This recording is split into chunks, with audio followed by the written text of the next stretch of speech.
Yeah, what's up, Fish TF2's? Today we're going to be talking about one of the most important concepts in Team Fortress 2, and that is high ground. I'd say, other than Uber, high ground is the second most important factor that determines winning.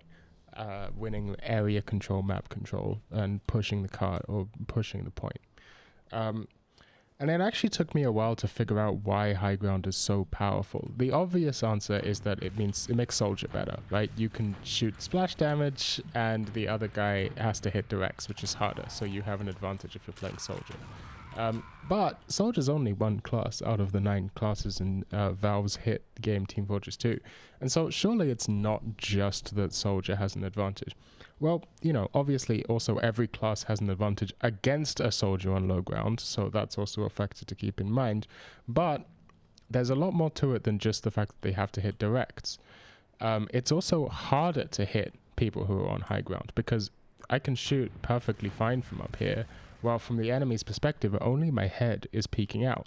Whereas for them, if I can see someone down here, I can definitely see their entire body. So I have actually a bigger target to hit if I'm aiming down at them, and I'm always going to hit a headshot pretty much, which is good because it means they can't surf damage. And even if they do surf damage, even if I do hit splash damage and pop them up into the air, where are they going to go? Closer towards me, making it easier to hit them subsequently. Compared to the other way around, if there was someone standing up here and I shot them in the legs and they went flying away, well, now they're out of range and I can't follow up. I'd have to bomb up and, follow through, and it would just be a whole mess, okay? It would be a whole mess. So this is the part that took me the longest to figure out. Is there's actually, I guess it didn't take me the longest, but I just didn't really think about it. This is the part that I didn't really think about. It's kind of like standing close to a corner while your opponent is very far away from the corner, right? But with the other advantages I've already said. And what that means is, if your enemy is standing over there, for example, right, and you're standing here, you can do this, right? You only have to show yourself for a second. It's very easy to retreat. Whereas if this guy wants to get out of your range, they have to run all the way over here, because the further away from a corner you are, the further you have to move relative to the corner before your angle changes compared to someone who's closer. And it's the same when you're on high ground. You're always only one body's length away from the vertical corner. And so you can peek very easily like this. And if you want to retreat, like if someone runs out and is like, I'm going to attack you, that's what people do in this game, right? They run out and they say that. You can just sort of walk backwards a few steps and you're out of range. But if they want to do the same thing, they have to run all the way until they're underneath you before they can get out of your view. Whereas you only have to walk a few steps. So that gives you a massive advantage when peeking corners. Is the fact that you're so close means that you only have to move a tiny bit in order to get out of the range, whereas the other person is basically far away from the corner. The third thing is that sentries don't look up immediately. They only go brrr, brrr, right? Brrr. You've seen this? Brrr. You know when they do the brrr, right? They don't go, so it takes them some time to look up, and they can't even look directly above themselves. They can only look at a certain angle. So actually, if you come at a sentry from above, you have a second before that sentry even notices you're there for you to shoot it for free. That's another small advantage of high ground. And I picked PL Badwater to demonstrate this because pretty much all of Badwater is about high ground, right? In order to win this first point, usually you end up pushing the cart to here, and then there's a sentry up here and a bunch of people, and there's nothing you can do. So in order to win the first point, you have to take control of this high ground, right? And then now you have a vantage point. You can get, whatever. Whoever has control of this high ground is going to win the point. The same is true for second. Generally speaking, to win this point, you have to take control of this high ground.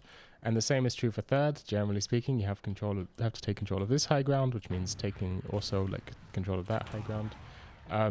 But then last demonstrates another interesting factor, which is on Badwater Lust, blue actually gets the high ground for free. and it's red that is basically forced onto the low ground most of the time. And I found this very confusing. I thought high ground is supposed to be a big advantage. Why isn't last like super fucking easy if blue gets high ground for free? And the reason is that although high ground is very powerful, it's not the end all be all.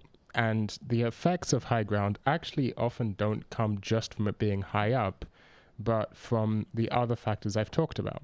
So, for example, on this ramp, the angle effect, right, where you get to back up from the angle just very quickly, and that is neutered. You don't get to do that. Secondly, this is a choke, right? There's not very many angles you can be at here, whereas enemies can be anywhere.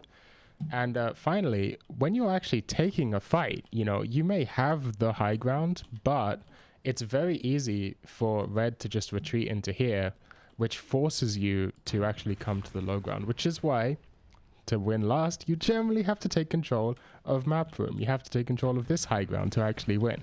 So I thought, hey, this is a strange last where actually being on high ground doesn't give you that much of an advantage. But actually, it's a secret map. It's a secret high ground. It's not that secret. It's actually pretty obvious. But it is worth noting that if you have to push through a choke, if you're at like a ramp, so the angle of looking straight down doesn't really play into it. If you're extremely exposed from a bunch of different angles, if I'm standing here, okay, yeah, I do get a free shot at this, but also I'm being attacked from here, and here.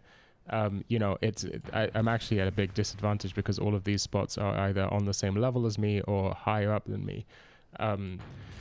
So it's a pretty genius designed last where it gives you the illusion of thinking that you've been gifted high ground for free, but actually everywhere you are, you're always vulnerable to someone who's either at the same level as you or higher up than you. Which I don't know, I think that's pretty interesting. Unless you're up here, I guess, but you can't really do much from up there. So that's why in order to win Badwater Lost, you have to take control of map room, because then you can, shoot the sentry that's here.